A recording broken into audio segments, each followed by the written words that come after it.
Today, let us take some time to think about the Passover through the sermon title, Passover, the Feast of Miracles. Let's go to Exodus chapter 12, verse 11.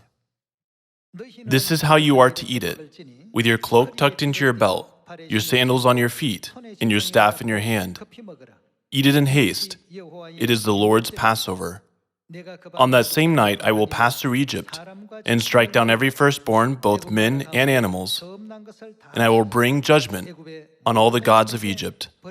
I am the Lord.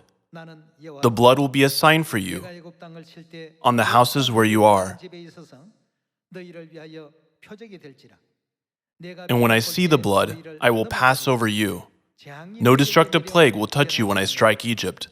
This is a day you are to commemorate. For the generations to come, you shall celebrate it as a festival to the Lord, a lasting ordinance.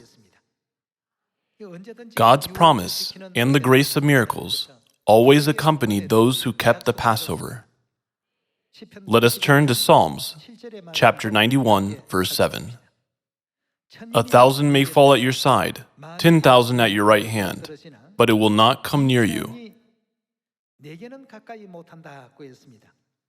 You will only observe with your eyes and see the punishment of the wicked.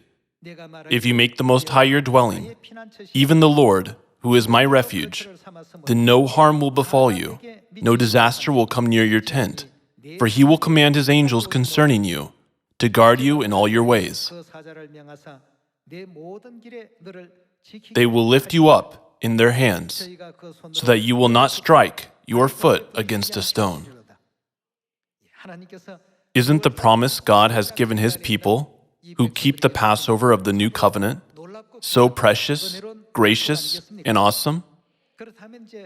God teaches us why the Passover is an indispensable truth in the times we are living in now. Let's take a look at Ezekiel chapter 7, verse 2.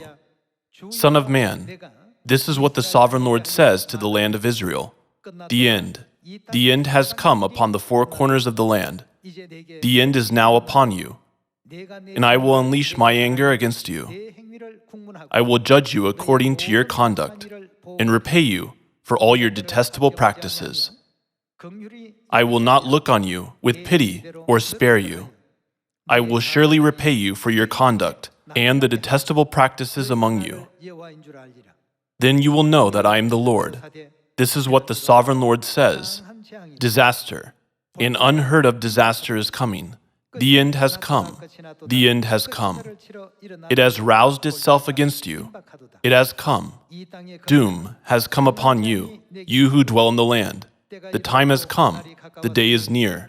There is panic, not joy, upon the mountains. There are so many unheard of disasters occurring these days. Don't you agree that the New Covenant Passover is the most necessary truth at this time? That is why God said His people should always have a mark on their foreheads to escape disasters. Let us read the Word of God in Ezekiel chapter 9, verse 3.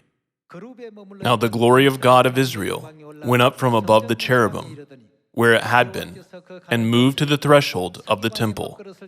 Then the Lord called to the man, clothed in linen, who had the writing kit at his side, and said to him, Go throughout the city of Jerusalem, and put a mark on the foreheads of those who grieve and lament over all the detestable things that are done in it. Now let's see, verse 5. As I listened, he said to the others, Follow him through the city and kill, without showing pity or compassion. Slaughter old men, young men, and maidens, women and children. But what will happen to those who have the mark? Do not touch anyone who has the mark. Isn't it written in Exodus chapter 12, For those who put the blood of the Passover lamb on their houses, the destroying angel did not bring disasters, but rather passed over them? Put a mark on the foreheads of those who grieve and lament over all the detestable things that are done in it. Do not touch anyone who has the mark. These are the ones who received salvation. That is why disasters passed over them, not through them. Passover is an essential truth for us, since we are living in an age of disasters. Let us go to Luke chapter 22, verse 7. Then came the day of unleavened bread, on which the Passover lamb had to be sacrificed. Jesus sent Peter and John, saying, "Go and make preparations for us to eat the Passover." What did Jesus say about the Passover? Go and make preparations for us to eat the Passover. Verse 9, "Where do you want us to prepare for it?" they asked. He replied, "As you enter the city, a man carrying a jar of water will meet you. Follow him to the house that he enters, and say to the owner of the house, 'The teacher asks, where is the guest room where I may eat the Passover with my disciples?' He will show you a large upper room, all furnished. Make preparations there." They left and found things just as Jesus had told them, so they prepared the Passover. When the hour came, Jesus and his apostles reclined at the table, and he said to them, "How did Jesus feel?" "I have eagerly desired to eat this Passover with you before I suffer." Let's go to verse 19. "And he took bread, gave thanks, and broke it, and gave it to them, saying, 'This is my body given for you. Do this in remembrance of me.'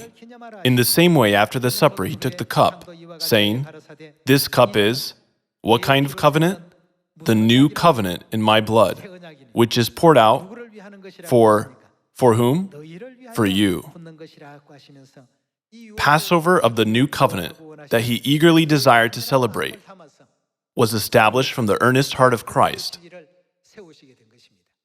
Let us engrave the Passover, the Feast of Miracles, in our hearts once again. I earnestly ask you to become those who can enter the kingdom of heaven. By this, I would like to conclude today's sermon. Thank you very much.